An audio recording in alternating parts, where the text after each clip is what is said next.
Hey, Alan Cowgill here. I'm a real estate investor, and I buy, fix, and sell properties, and I use private money to do those deals. And what I found out over the years is follow-up with private lenders is so critical. The reason being is 60% of your loans will come from follow-up.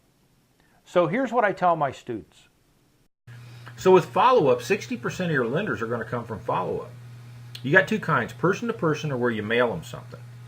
And whether you're at a luncheon or one-on-one, you can give them what I call my interest form. That's a little form I made up that asks them how much money they want to loan me and is it IRA money or not, or if they got more questions.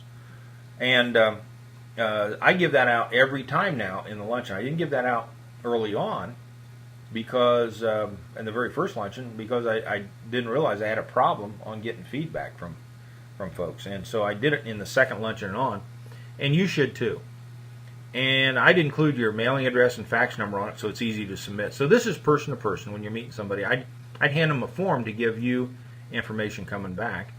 And then if you're doing a mail campaign, within 7 days of the mailing, give them a call and see if you can answer their questions. I bring that up because so many times you'll mail something and not follow up. You know, I want you to do it within the week. Screen people out that want points and screen people out that can't make a decision. They're either in or out and you move on. And when you get their interest form back, like I talked about, and once somebody says they're in, you don't hand them an interest form, by the way.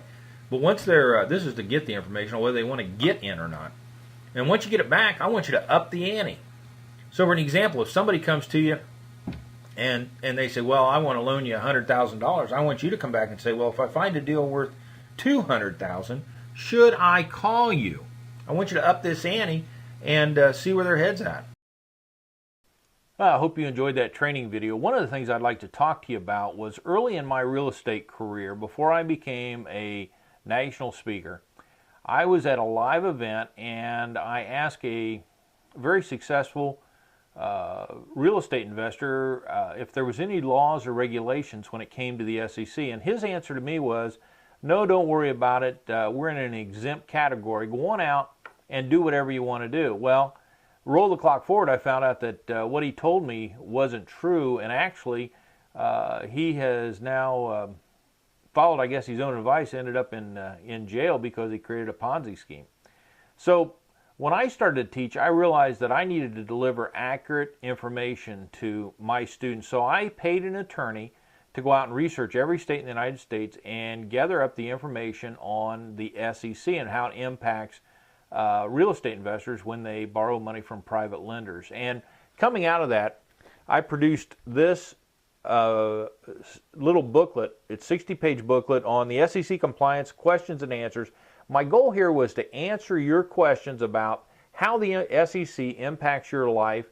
And along with this, I recorded my attorney. I've got an audio with my attorney, and there's a form CD on disclosures and disclaimers that you need to have when you're a real estate investor and you're dealing with private lenders and you're looking for private money. One of the things I'd like to have you do is go to privatelendingsite.info, not .com, but .info, privatelendingsite.info, and just take a few minutes to take a look at this. Maybe it's something that you should add into your library to make you successful, well, to your wealth.